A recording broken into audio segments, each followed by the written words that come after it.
Kenapa Rismond itu kalau dikatakan adalah orang yang paling terdepan ya dibandingkan Tifa Touré? Karena Rismond ini punya kapasitas untuk pemikirnya gitu loh. Terlepas dari background dia yang baru ketahuan kan begitu.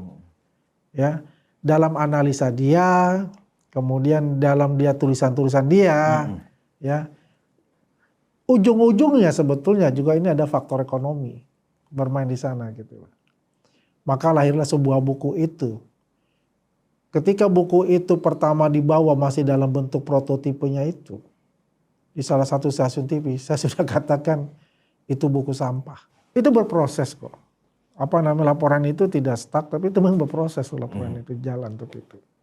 Terlepas dari laporan-laporan itu, saya menghargailah apa yang dilakukan Rismond itu ya dengan mempertaruhkan harga diri dia, martabat dia, ya kan, mempertaruhkan keilmuan dia yang selama ini dia katakanlah dia pelajari dan sebagai sumber penghidupan dia misalnya. Dia taruhkan di situ semua yang katakanlah mudah-mudahan itu betul, itu adalah hati nurani dia yang mengatakan itu.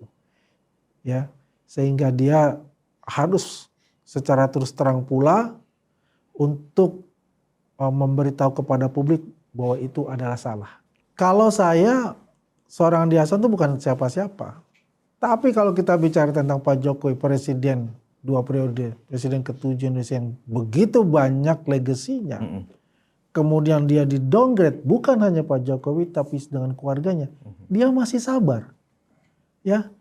Masih katakanlah tidak melakukan sesuatu yang mungkin ya kalau orang lain udah main door aja kayak ibarat kan begitu ya. Ya. Kalau mungkin itu tidak menyentuh keluarganya, saya rasa Pak Jokowi tidak akan melaporkan mereka. Betul. Karena ini sudah menyangkut keluarga beliau ya. Ya, beliau juga punya hak untuk bisa melaporkan itu sebagai anak bangsa, sebagai warga negara.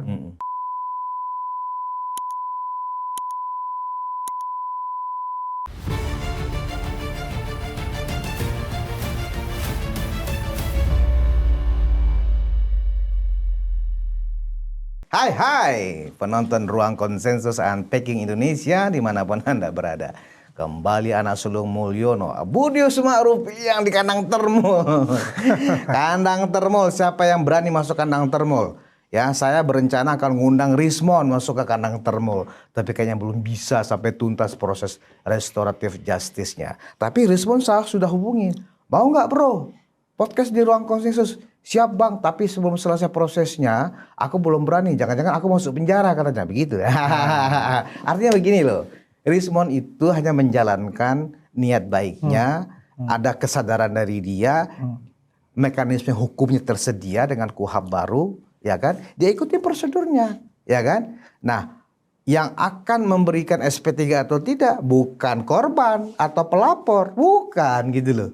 Nah, kalau misalnya sekarang mau saya undang karena saya menghargai orang istilahnya apa ya, kalau bahasa kita secara fikihnya tobat gitu ya. Masa orang tobat kita masih musuhin kan, berarti kita apa bedanya dengan mereka kan gitu. Nah, saya sudah bersama dengan orang yang selama ini konfrontatif dengan Andi Azwan di banyak televisi bersama Ketum Jokowi Mania ya.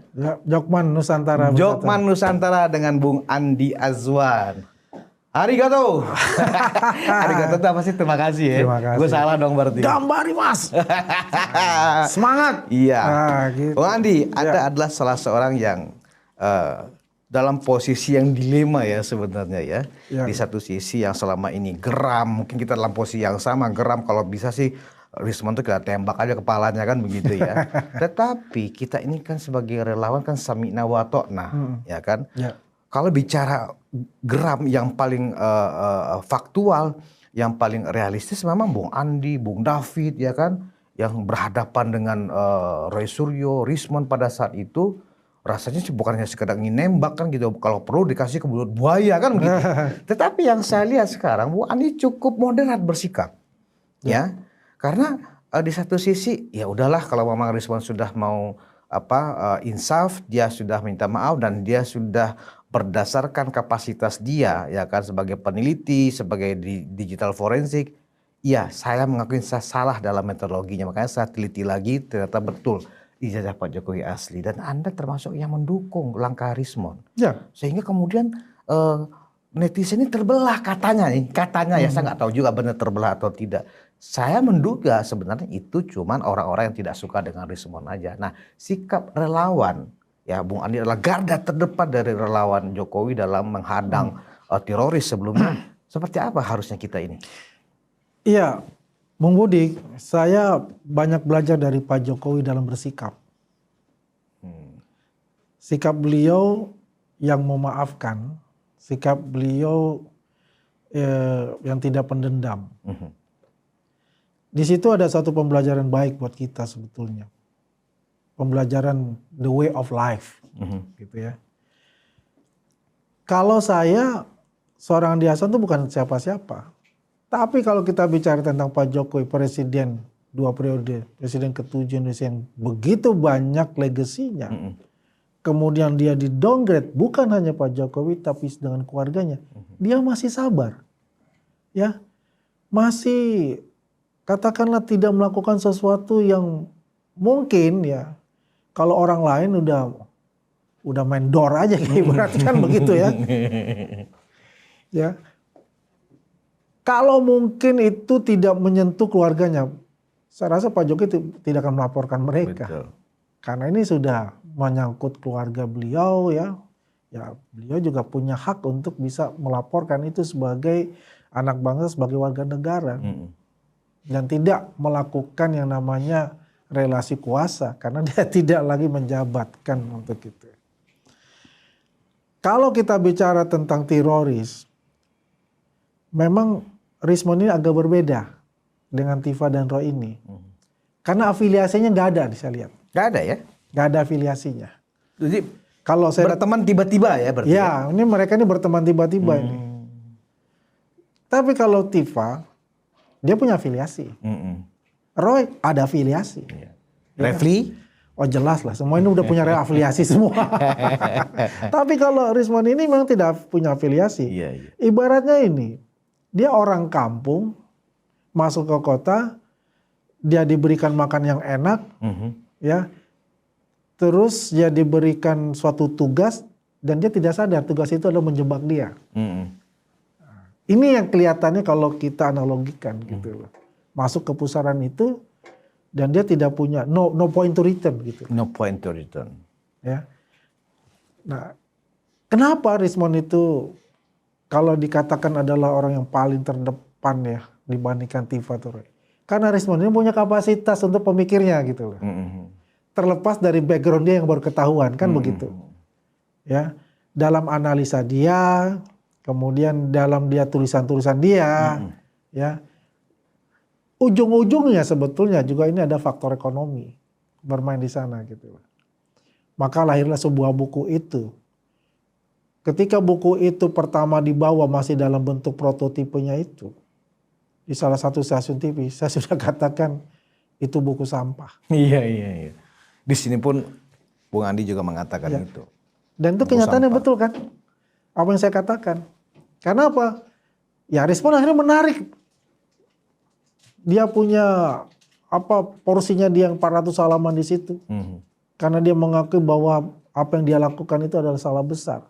Kan dari awal kita katakan mana metodologinya, mana hipotesanya, mana barang primernya gitu, terus sekundernya. Dan kemarin menarik saya ketemu Bonatua itu kan bukan primer sekunder lagi Bang Andi, tertier katanya. Jadi Bung Andi udah ketemu Bonatua ya? Sudah ketemu Bonatua. Ya itulah mungkin kalau di pihak kita kan belum ada yang artinya ya bertemu dia untuk wawancara atau apa. Jadi saya kemarin itu ngopi bareng dia. Kemudian saya iseng aja, Bon, kita ini gue bikin podcast gitu ya bareng lo gitu. Oh iya gue mau katanya kan. Nah udah. Akhirnya ya itulah saya masukin di catatan Andi Aswan di YouTube saya itu. Lumayan responnya banyak. Gitu. Jadi akhirnya kita mempelajari betul. Saya sebetulnya pengen tahu apakah Bonatua ini di pihak mereka yang dipakai juga persis kayak Rismon. Ya. Kan Bonatua juga mengatakan saya independen, saya tidak berafiliasi dengan siapapun gitu dia bilang. Ya karena di mindset dia saya ini karena dia dulu adalah Ahoker juga gitu kan. Apakah dia ke partai yang itu misalnya kan begitu. Karena enggak, saya enggak Partai ini. merah maksudnya. Ya, katakanlah itu ya. Jadi kalau kembali ke Rismon itu sendiri, ya kita ini seorang manusia. Pak Jokowi aja yang begitu diuji habis-habisan itu masih memaafkan gitu loh. Keluarganya pun memaafkan. Keluarganya Buktinya memaafkan. Bagaimana Mas Wapres menerima Iya. Rismon di Istana Wapres. Walaupun Andi Aswan ini dua kali di LP. Artinya kan Bung Andi termasuk orang yang sebenarnya lebih dari para netizen ya kan. Nah, Benar-benar ini juga bukan hanya geram, kalau perlu nonjok kan gitu aduh, ya kan gitu. kalau perlu gitu. Nah, yang ada satu lagi tuh sih nama saya si Michael Sinaga itu. Iya. Ya itu terus terang itu berproses kok. Apa namanya laporan itu tidak stuck tapi itu memang berproses laporan itu jalan untuk itu.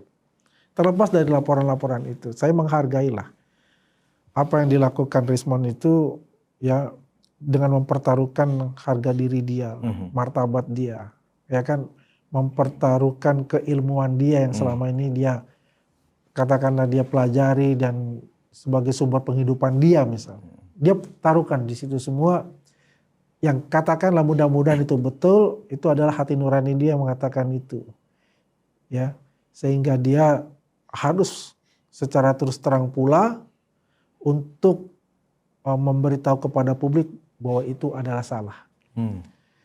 Ya terus terang kan bukan hanya sosok Pak Jokowi atau saya, kan banyak institusi negara juga yang katakanlah geram sekali kan dengan Rismon itu. Karena semua diterabas seperti ya mohon maaf kayak bulldozer gitu tanpa rem kan gitu. Akhirnya kan menimbulkan suatu konflik.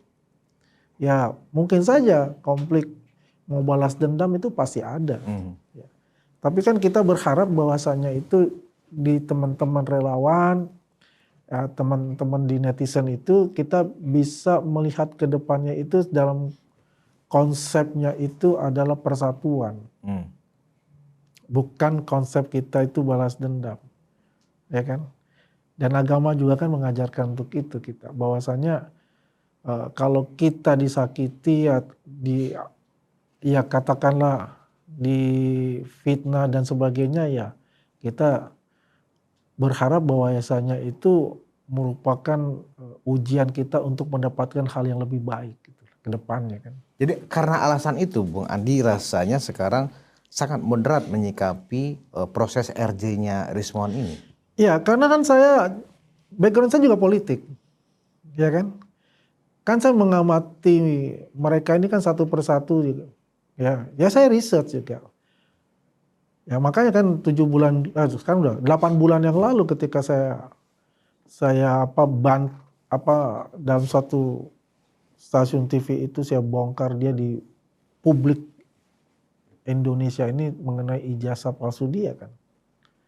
Walaupun sebelumnya juga teman-teman juga netizen mengulik-ngulik itu sebetulnya kan. Tapi secara terbuka kepada publik seluruh Indonesia itu kan melihat di situ gitu. Ya, kita memahami juga sebetulnya itu untuk menyadarkan dia gitu.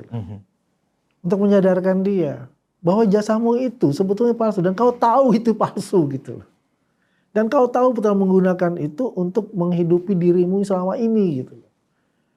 Nah itulah saya bilang saya ya senang dan saya juga appreciate bahwa dia itu mengaku bahwa dia salah. Terlepas ya dari ini kan dia belum mengakui untuk masalah yang namanya background akademi dia. Gitu. Yeah. Saya nggak melihat dari sisi Betul, itu. Saya juga nggak. Saya tidak melihat dari sisi itu adalah persoalan yang lain untuk bicara itu. Tapi yang saya lihat sisinya ini adalah ketika kita berbicara tentang masalah ijazah asli Pak Jokowi yang dituduh palsu ini. Ya. Akhirnya apa yang terjadi kan? Ya ibaratnya kan maju kena mundur kena dia jadinya kan? Iya, semalakama ya. Semalakama jadinya kan. Nah disitulah kita, walaupun tajam sekali perbedaan kita, saya di media ya di media mainstream, saya dihajar, saya dilaporkan apa. Tapi ada rasa kasihan juga sebetulnya. Ya. Akhirnya apa? Kalau misalnya Bung Rismon ini siap untuk katakanlah membongkar semua orkestrasi ataupun bohir-bohir yang di belakang itu yang membuat polarisasi yang sangat kuat di lapisan paling bawah ini. Nah, ini sangat menarik. Dan kita akan semua dukung untuk itu. Dan juga relawan-relawan Pak Jokowi kita sudah berikrar semua. Udah membuat suatu press release ya, pernyataan bersama malah ya. Untuk mendukung penuh yang namanya RJ Respond ini yang diterima oleh Pak Jokowi ya. Nah, sekarang kan lagi berproses itu ya.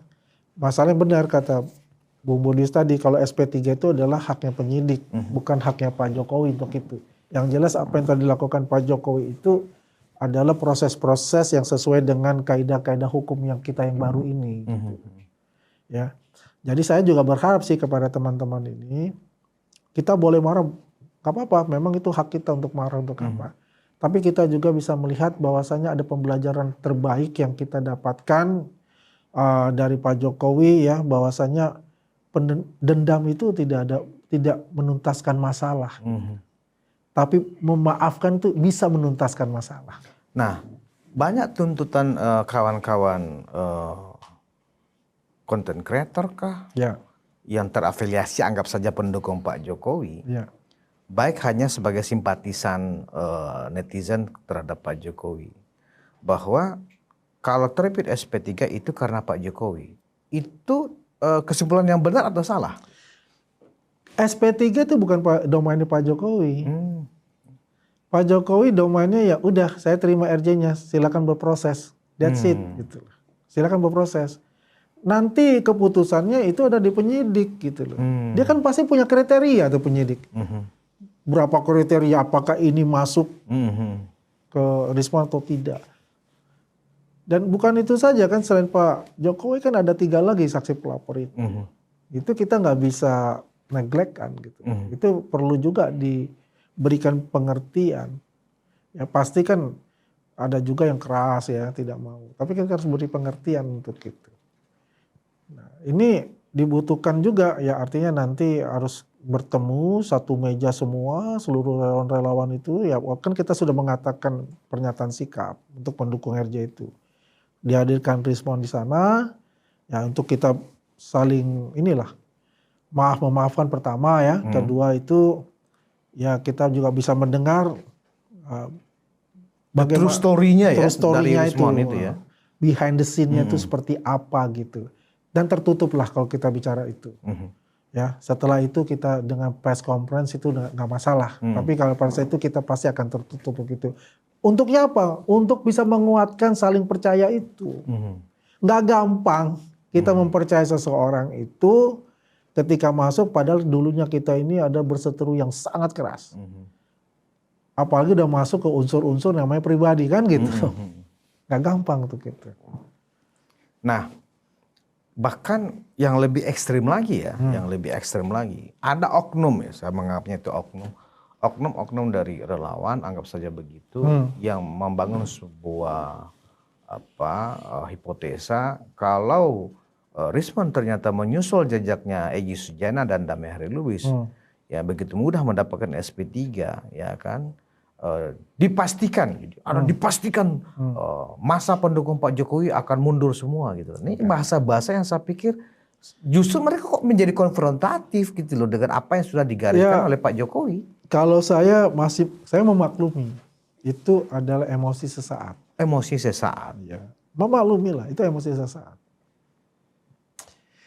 Saya ingat, 3 minggu yang lalu ya, waktu ditelepon ajudan Pak Jokowi Mas Sarip, yaitu mengatakan pendapat bagaimana kalau Rismon minta RJ lah, petir siang bolong nih saya bilang gitu kan. Wow, saya bilang wow. Apakah saya menolak? Enggak. Saya langsung bilang sangat bagus, sangat setuju saya secara politik. Kemudian Jumat pagi kan saya ke Solo. Sebetulnya saya tidak ada agenda ke Solo. Memang saya ke Solo, pertemuan ada komunitas kita. Ada Andi Aswan Squad.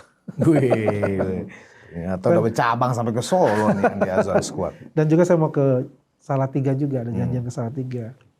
Nah kebetulan salah satu adik kita ini wamen itu ada di Solo ya. Pas lah ketemu juga di situ, dia ke rumah bapak, ya udahlah saya sekalian deh temenin juga. Dia selesai, Pak Jokowi bilang, Mas 10 menit aku mau bicara. Siapa? Saya bilang. Berdualah saya. Di situ ditanya. Udah cerita sama saya. Sudah Pak, saya setuju Pak. Kalau Rizman minta restoratif justice atas keinginan dia. Ya. Kemudian secara politik ini bagus. Bahwasanya selama ini Pak. Ibaratnya singanya kan dia nih. Ya kan? Sekarang dia akan bantu Bapak untuk bisa menghantam, bukan menghantam lah, menjernihkan persoalan-persoalan yang keruh itu yang dilakukan oleh pihak mereka. Bahwa ijazah Bapak itu asli, yang dituduh palsu oleh mereka. Tapi kita butuh bagaimana meyakinkan relawan-relawan kita yang memang die hard gitu. Kan perlu itu. Tapi saya punya syarat Pak. Rizman ini punya 2 kasus 2 LP. Yang notabene ini kriminal. Berbeda dengan kasus Bapak. Ini nggak bisa dibundling atau dibarter Pak. Bapak setuju untuk itu? Ya nggak apa-apa, kan bagus juga gitu kan. Biar bagaimana kan hukum di atas segala-galanya. Betul, sepakat itu. Ya kan? Bapak setuju itu. Makanya kalau kita bicara case itu kan tetap jalan. Biar aja berproses, nggak masalah untuk itu. Tapi bagaimana? Apakah kita harus bantu Rizman? Iya, kita harus bantu dia. Ya, dalam arti apa kita harus bantu dia? Ya pasti dia akan diserang habis-habisan oleh pihak sebelah itu. Betul. Karena, dan saya paham juga pasti Rizman ini mempunyai kartu truf. Yakin ya? Yakin saya. Karena apa? Mereka itu udah seperti cacing kepanasan semua itu. Dan berarti kalau narasinya berbeda sekarang. mereka merasa cacing kepanasan, berarti takut dong. Takut Lah iya. ada aib yang mereka simpan ya? Oh, banyak lah. Pasti kan ya alur-alur yang lain kan ada. Kan saya bilang tadi ada faktor ekonomi di sana. Di sini sekarang ini macam-macam udah. Ada faktor hukumnya, ada faktor politiknya, ada ekonomi, ada budayanya. Duh, ada budayanya juga. Coba. Roy Suryo kalau ending dalam itu dia selalu pakai apa? Wayang-wayang gitu pakai ya? wayang. Nah, itu kan budaya. Iya. Dan dia mau menjatuhkan saya juga dengan budaya. Ingat waktu di Rakyat Bersuara itu ada seorang dari Sulawesi Selatan memberikan gelar kebangsawanan kepada Roy Suryo. Itu pelecehan loh. Saya katakan itu pelecehan. Makanya cuma itu ada aspek budaya juga yang digunakan. Berarti siapa yang mendatangkan itu dari Makassar? Itu kan pakai ongkos, nggak pakai daun. Iya. Ya kan? Artinya. Berarti ada yang membiayain. Lah iyalah. Nggak mungkin karena apa dia urusan kagak. Berarti Rizman setidaknya tahu lah tipis-tipis ya. Ya pastilah. Makanya kita kan nggak tahu. Gimana ibaratnya dapur mereka kan. Saya rasa Rizman tahu lah. Kalau bicara itu. Bagaimana mereka membuat buku, bagaimana mereka mendistribusikan buku itu. Ya, ini masih dugaan saya. Bisa saja dari uang yang masuk dari Bohir itu disamarkan dengan membuat buku, kan bisa. Karena biaya cetak segala macam, biaya distribusi, ya kan. Belum lagi honor penulis, ya kan. Kan bisa. Benar. Kayak bicara itu kan. Nah, jadi kalau teman-teman, ya wajar kalau emosi sesaat itu pasti ada. Tapi yang jelas kita harus memberikan informasi seluas-luasnya kepada teman-teman itu, dan Rizman harus berbicara memang dalam suatu forum teman-teman dari relawan-relawan itu untuk bisa menjelaskan secara terbuka pada teman-teman, tapi tertutup untuk yang pihak lain ya. Pihak lain. Itu gunanya apa? Supaya ada semacam keyakinan ya, khususnya dari teman-teman relawan. Iya. Salah satunya yang sering kita harus hati-hati. Jangan-jangan ini prank gitu. Saya padahal sudah jelaskan. Kalau kita di prank berarti yang di prank itu bukan hanya kita. Oh banyak. Yang di prank itu adalah Pak Jokowi dan penyidik. Banyak. Apakah senekat itu Rizman? Iya. Saya yakin tidak. Iya. Tapi kalau ada yang mengatakan Rismon takut di penjara, saya mengatakan Rismon nggak takut di penjara. Yang dia takutkan sampai dia nggak bisa tidur adalah dia tahu kebenaran yang selama ini dia katakan salah, ternyata itu benar. Dia nggak siap untuk menahan itu untuk menjelaskan bahwa saya salah gitu loh. Itu yang menyiksa Rismon kan kalau kita lihat dari YouTube-nya Rismon di Balige Academy itu ya toh. Ya, ya terlepas ya dari itu juga kita juga nggak bisa bilang membohongi bahwasanya persoalan Yamaguchi ini juga pasti membuat dia juga akhirnya saya harus ke depan dan menceritakan sebenarnya gitu. Ya salah satu trigger lah. Ya, ya. Salah satu trigger itu. Dan saya juga sepakat gitu loh, Bung Andi. Bagaimana dengan kasus pelaporan tentang dugaan ijazah palsunya Rismon di Jepang? Saya pikir itu biarkan aja berproses. Biarkan. Nggak ada istilah menarik laporan itu nggak ada gitu loh. Biarkan itu berproses. Kayak saya yang di Polres, biarkan aja berproses seperti itu. Sama ya kayak kita yang dilaporkan juga oleh partai itu ya kan. Iya. Biarkan aja berproses. Biarkan aja berproses gitu. kita lihat itu. Karena itu adalah proses hukum ya kan. Dan Rismon juga nggak ada masalah dengan itu gitu loh. Jadi sebenarnya nggak ada relasi barter seperti yang dibangun itu nggak ada. Ya, jadi memang ya ini kita harus pahami juga nih, gaya cara mereka nih pihak sebelah ini mereka selalu merubah narasi-narasi. Jadi kita tidak boleh memberikan mereka peluru kepada mereka. Oh, oke. Ya, ataukah kita membuat katakanlah mereka melemparkan isu, kita memberikan jawaban terhadap isu itu secara gamblang. Karena itu akan dia gunakan lagi untuk kontra narasi lagi sama mereka. Oh, berarti ujung-ujungnya konten dong bro. Nah, konten berarti cuan. Cuan lah. Pantesan ada yang punya teori ini sampai 2029. Nah, iyalah. Artinya sampai 2029 ya kanal YouTube-nya tinggi terus penghasilannya setiap bulan. Karena dapat ini terus digoreng. Satu terus digoreng itu kan secara aksesnya dia dapat. Dan juga kan di Soro TV terus dia kan. Iya. Iya kan? Luar biasa. Jadi inilah yang sebenarnya yang saya ingin tanyakan ke Bung Andi karena selama ini ya di TV-TV mainstream itu bahkan hampir setahun ya lebih kurang ya. Ya. Setiap ada Roy pasti ada Andi Aswan. Setiap ada Rismon pasti ada Andi Aswan. Begitulah. Dan kenapa saya tertarik untuk bagaimana seorang Andi Azwan yang benar berdarah-darah menghadapi mereka itu di forum-forum televisi gitu loh. Bisa menerima, ya kan? Bisa memaklumin, ya kan? Ya. Tanpa ada rasa dendam dan seterusnya. Dan anehnya teman-teman netizen yang lain yang hanya sebagai penonton seolah-olah lebih luka dan dalam sekali dibanding Bung Andi sendiri dan Pak Jokowi dan keluarga. Ya. Ini yang saya pikir perlu kita berikan semacam second opinion ke teman-teman itu biar juga oh iya ya kita sebagai loyalis nggak boleh begitu dong gitu loh. Karena secara makro politiknya ya kemarin saya podcast dengan Dr. Farhad Abbas, sahabatnya Bung Andi, ya kan? Sahabatnya Budi.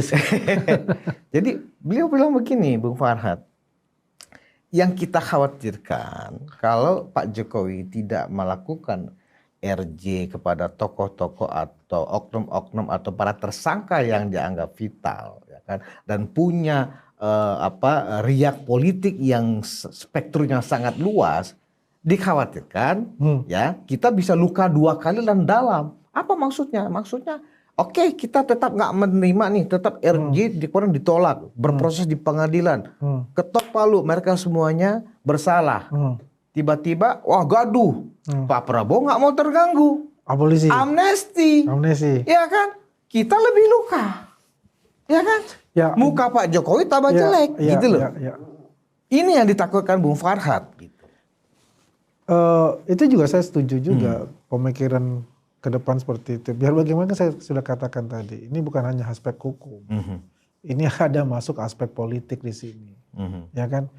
Ya kita lihatlah perkembangan seperti apa kan, ada yang masuk terus ada yang keluar, ada yang masuk lagi, ada yang keluar lagi kan, Dan semua itu kan elit-elit politik banyak juga kan. Betul. Nah jadi biar bagaimanapun juga kalau memang ini terus jadi gaduh ya dan tidak produktif ya pasti kalau presiden dengan namanya hak diskresi dia, hak kekuasaan dia bisa saja ini demi persatuan negara kan Betul. gitu. Tapi yang jelas sih ya saya yakin lah ya teman-teman juga pasti akan mengerti untuk itu.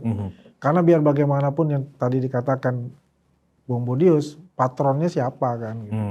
Kalau kita bicara itu ya patronnya Pak Jokowi dan Pak Jokowi adalah pelapor dan juga korban kan itu ya. Biasa kan kalau dalam satu pertandingan itu penonton kan lebih keras bandingkan pemainnya di dalam gitu kan. Tapi kita sangat apresiasi karena tidak ada penonton maka tidak akan jadi yang namanya mereka-mereka juga muncul seperti apa kan.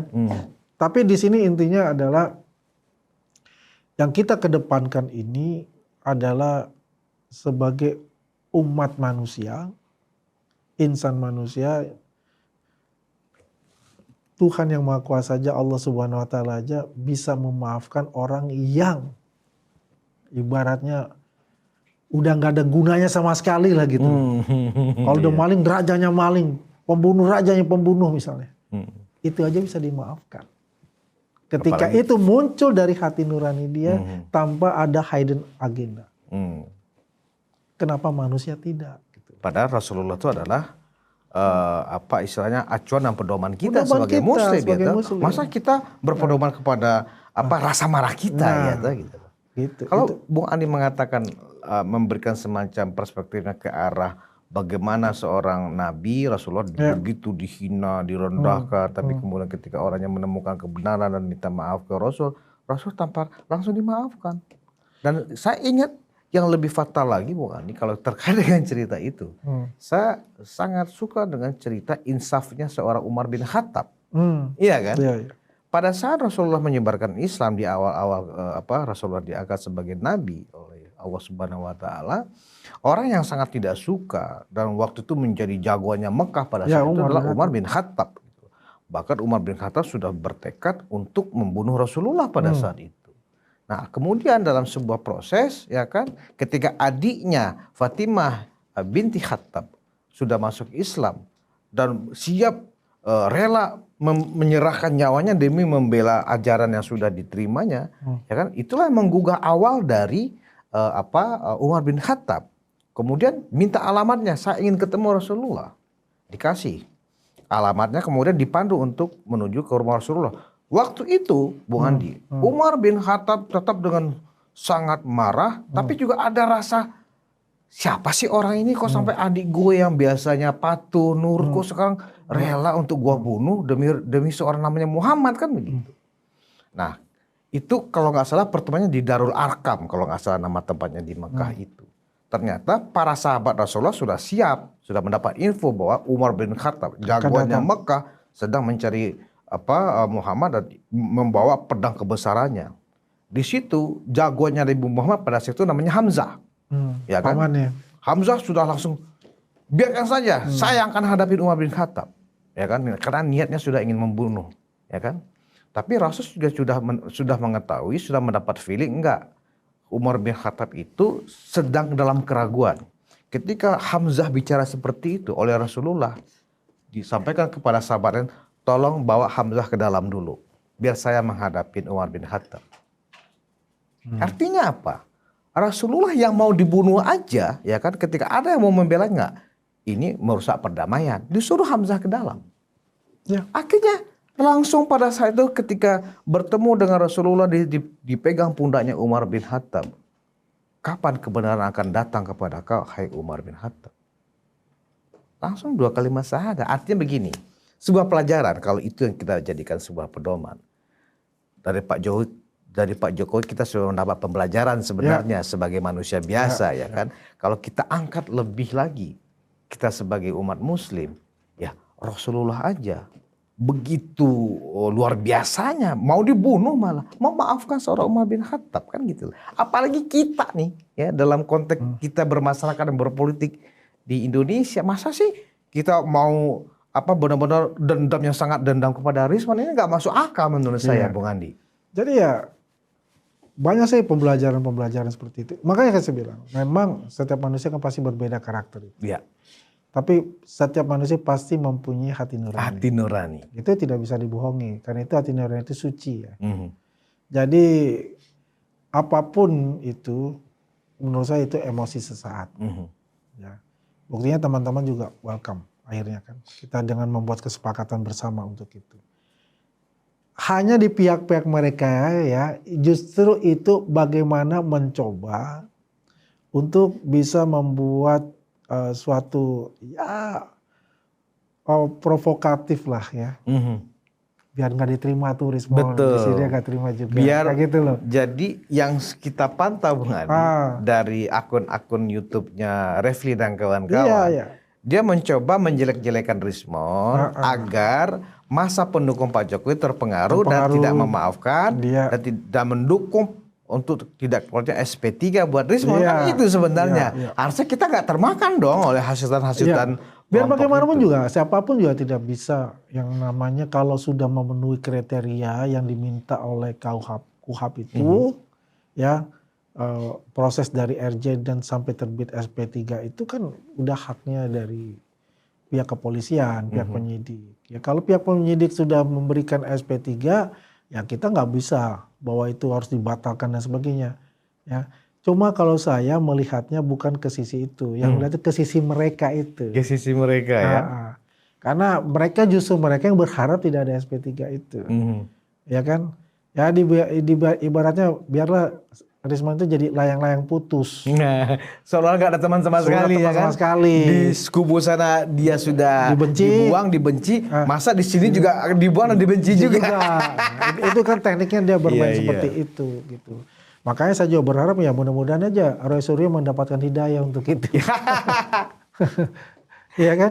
Roy Suryo dan Tifa ya kan? Iya. Nah, oke.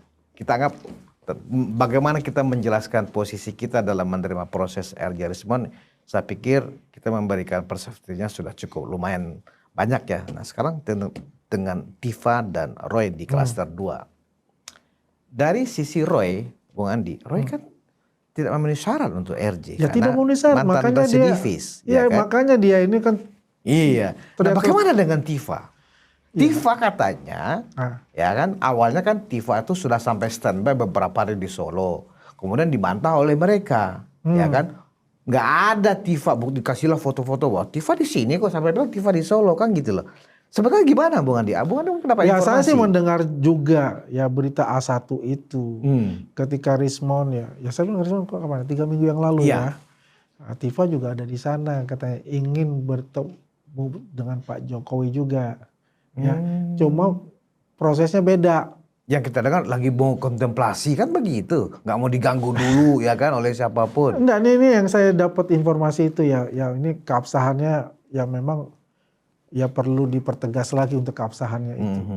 Katanya ya dia bilang waktu itu waktu Rismon mengadakan RJ, Tifa ada di situ juga, ada di kota Solo katanya kan begitu, ya.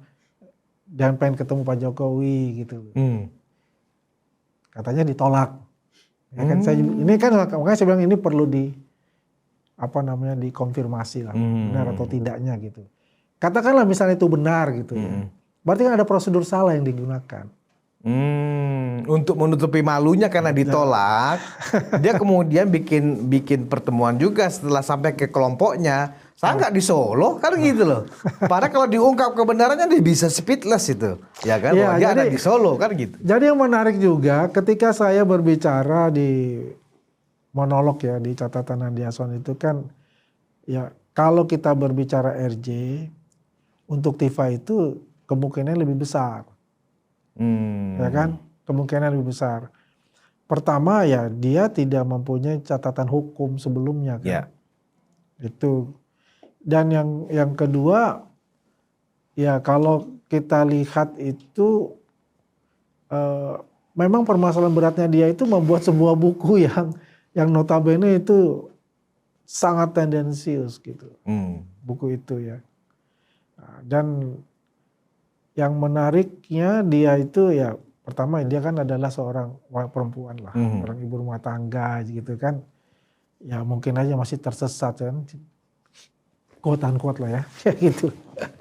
Jadi sebetulnya gambaran saya itu gambaran kita lah ya. Mungkin tipe yang mau RJ gitu. Gambaran kita loh ya. Dan Pak Jokowi sebetulnya juga sudah bertanya. Pak Jokowi juga mungkin sudah bertanya kan. Yang justru yang ada di kepala Pak Jokowi yang akan di RJ itu justru Tifa. Justru Tifa ya, gitu loh. Bukan Rismon. Bukan Rismon. Nah ini tiba-tiba Rismon ini, ya ini menarik kan jadinya. Gitu loh. Dan ketika saya katakan bahwa dia berkontemplasi atau apa kan, terus Refli Harun meriak ya, saya punya ini, terus dengan macam-macam itu. Yang kemarin pun, yang saya pernah kasih tahu Bung Budi, ini ada WA nih atas nama Dr. Tifa itu, ya kan, mau ketemu, mau ke Solo dan apa. Itu gimana? Benar gak sih itu nomornya Tifa? Ya saya kurang ini, makanya saya karena ditelepon kan nggak mau ngangkat. Nggak ngangkat, ya kan. Makanya saya mengkonfrontir dengan Al-Katiri kan. Ya kan saya ada itunya, saya kirim juga screenshotnya orang itu, Apa kata Al-Katiri? Ya, dia kenal nomor itu? Dia bilang dia nggak kenal itu dan dia sudah cek di circle-nya dia. Itu nggak ada tipe itu untuk itu gitu kan. Yang saya sangat menyayangkan, kemarin malam dia melakukan press conference ya. Plot twist. Di plot twist gitu loh. Makanya 1 jam dia press conference, saya ya bikinlah di catatan di Aswan yang diangkat oleh Rasis klarifikasi itu. Justru saya bertanya kepada Al-Katiri, benarkah ini Tifa ini minta difasilitasi ke Solo? 1. Yang kedua, besoknya jam 10 Tifa itu menentukan di salah satu kafe di Tebet untuk bertemu dengan saya bersama Pak Al-Katiri. Ini saya tanyakan ke Pak Al-Katiri, tahu nggak gini? Gitu loh. Terus kan, apa jawab Kak? Ya kan jawabannya dia kan seolah-olah bahwa saya seperti makelar gitu loh. Menawarkan RJ buat Tifa. Padahal kan Tifa ya minta ketemu Bung Andi. Saya kan nanya gitu loh, ini bener nggak gitu loh. Ya kalau itu bener ya nggak apa-apa, kalau itu salah juga nggak apa-apa kan. Saya kan minta klarifikasi. Bukan saya membujuk-bujuk atau menjadi makelarnya Tifa untuk RJ. Apa hubungannya? Yang bisa menentukan RJ itu kepolisian, penyidik. Yaitu antara penasihat hukum dengan penyidik. Baru berarti dikontak. Al-Katiri sebagai praktisi hukum, sebagai pihaknya Tifa, kok kayak buta hukum ya? Jadi kan aneh gitu loh. Jadi aneh kan. Jadi buat saya, jangan-jangan ya ada terjadi persaingan penasihat hukum di dalam itu ya. Karena kan begini, yang namanya proses restoratif justice itu, para relawan Pak Jokowi, Bung Andi, saya, Farhad, segala macam itu menawarkan untuk memfasilitasi supaya ada komunikasi dengan ajudan Pak Jokowi. Tetapi tetap untuk proses restoratif justice-nya itu, kalau tanpa melibatkan penyidik tidak ada restoratif justice karena harus mengisi formulir dan seterusnya. Ya kan gitu loh. Kalau datang misalnya anggaplah benar ada pertemuan itu Al-Katiri dengan Bung Andi di Tebet, ya kan? Pasti Bung Andi cuma saya hanya nganter. Nganter. Saya kan pasti akan Tapi kalau untuk prosesnya Anda harus ke Polda dulu, ya kan gitu. Kita tahu itu, makanya saya bilang saya menghubungi Al-Katiri itu. Bukan makelar. Bukan. Saya kan katakan silakan dulu dengan Polda. Makanya pada suatu stasiun TV, yang nggak salah di catatan Demokrasi TV One, kan dia mengatakan hostnya, Bang Andi yang memfasilitasi Rismon untuk RJ. Saya bilang tidak. Yang memfasilitasi RJ itu adalah Polda Metro Jaya. Karena memang kewenangannya di situ. Kewenangannya di situ, bukan saya. Kita nggak ada kewenangan. Nggak ada. Ya kan? Gitu. Kan saya dijelaskan juga itu. Nah, itulah yang mematahkan asumsi dia untuk membuat suatu plot twist ya seolah-olah itu yang meminta RJ itu adalah pihak Jokowi. Mungkin It's really stupid kalau menurut aku.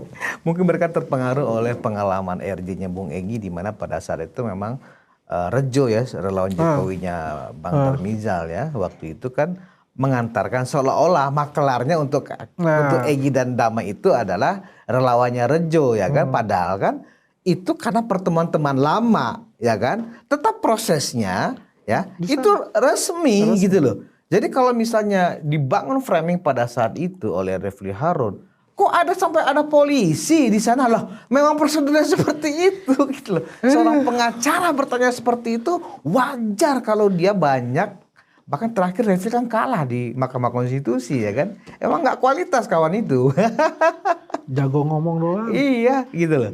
Dan kapasitasnya dia kan TN. Iya, bukan bidang dia pidana. Bukan bidang pidana. Iya. Nah, jadi dari diskusi kita ini, Bung Andi, pertama kita mengklarifikasi satu hal bahwa Pak Jokowi adalah sebagai korban pelapor ya, yang dalam konteks hukum restoratif justice hanya menerima kedatangan tersangka, dia mengaku bersalah dan meminta maaf, udah selesai sampai di situ Pak Jokowi. Bahwa kemudian apakah SP3-nya akan diberikan atau tidak, itu bukan domainnya Pak Jokowi. Ya, itu ya kan gitu, itu polisi. domainnya penyidik gitu loh. Itu satu, kita sudah klarifikasi. Jadi dikasih atau tidak SP3 kepada Rismon, kepada Tifa, kepada Roy dan kepada siapapun tersangka yang mengajukan restoratif justice bukan kewenangan Pak Jokowi gitu loh. Yang kedua, kita juga dalam diskusi ini mengklarifikasi bahwa tidak ada maklar-maklaran. Mana ada bodohnya nggak maklar, ngapain maklaran. Ya kan, bukan itu keputusan. Yang kalau dia maju Roy dan Tifa ini maju terus ke pengadilan, kita malah senang. Saya katakan aja, kita malah senang untuk itu. Gitu. Cuma pemikirannya aja ya, ini pemikiran akal sehat. Ya. Pemikiran akal sehat ya, bukan pemikiran secara emosi. Kan ada 2 entry point, exit point ya, untuk keluar dari permasalahan itu. Satu adalah RJ, kedua adalah pra-peradilan. Ya. Kalau pra-peradilan bermata dua, ya. Mereka nggak berani Ya kan, bermata dua kan. Karena apa? Dia nggak punya yang namanya barang bukti, kan begitu.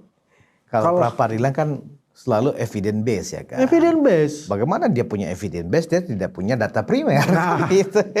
Makanya, dan sepengetahuan juga saya, Refli itu pengen tidak ada proses pengadilan. Oh makanya mereka berusaha untuk lobby sampai kejaksaan. Lobby sama semua. Kalau nggak salah lewat seorang praktisi hukum yang pernah punya jabatan di anti rasuah yang kodenya AS itu. Begitu. Yang mengatakan bahwa Amerika Serikat. Iya, Amerika Serikat ya kan, bahwa nanti ini akan deponering oleh di kejaksaan, kan begitu. Kan begitu. Iya. Kan ada satu hal yang harapan-harapan palsu mereka yang diterima oleh mereka. Kalau saya meyakini Bung Andi, sebentar lagi ini P21 nggak ada deponering gitu loh. Ya, kita bicara deponering itu kan karena mengacu pada AS itu ya dulu. Iya, seolah-olah AS ini juga punya link ke kejaksaan. Ini bukan urusan link-linkan gitu loh. Linglung iya kali si Refli ya kan gitu. Ya, kalau kita simpel aja, kalau mau pakai relasi kuasa selesai nih barang. Iya.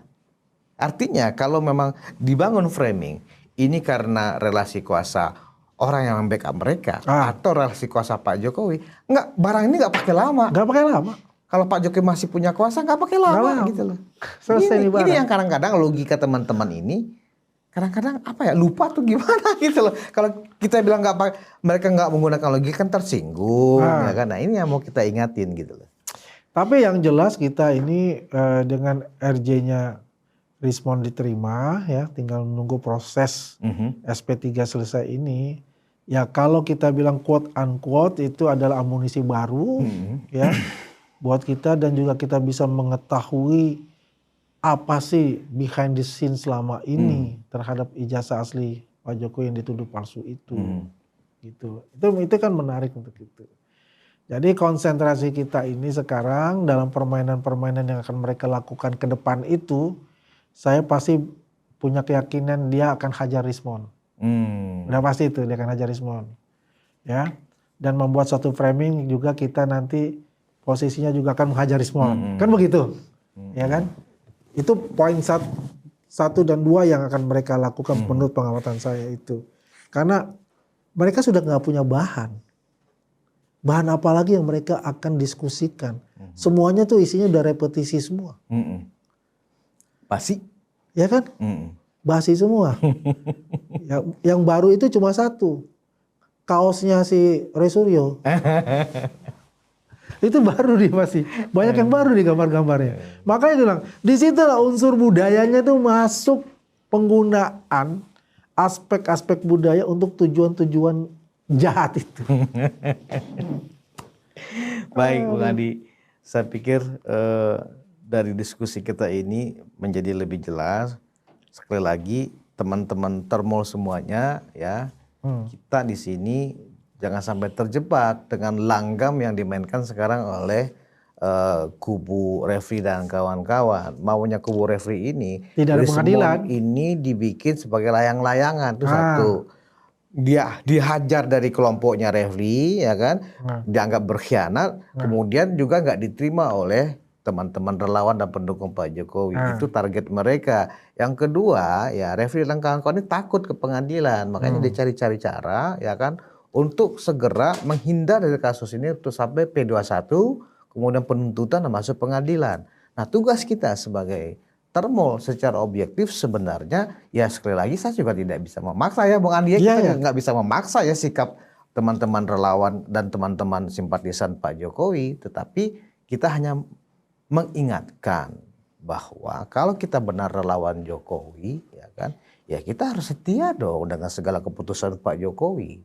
Pak Jokowi tidak pernah mengatakan saya terima RJ-nya Rismon sampai SP3, nggak pernah Pak Jokowi ngomong begitu. Ya, silakan proses hukum berjalan. Itu kan? Itu aja. Itu tergantung penyidik gitu loh. Betul. Jadi proses hukum berjalan itu bukan artinya itu dia dibebaskan dan sebagainya. Enggak, tergantung penyidik. Iya. Masa kita nggak percaya penyidik? Kalau kita nggak percaya penyidik, apa bedanya kita dengan Roy Suryo? Anda mau disamakan dengan Roy Suryo? Kan enggak. Bung Adi, terima kasih banyak atas waktunya.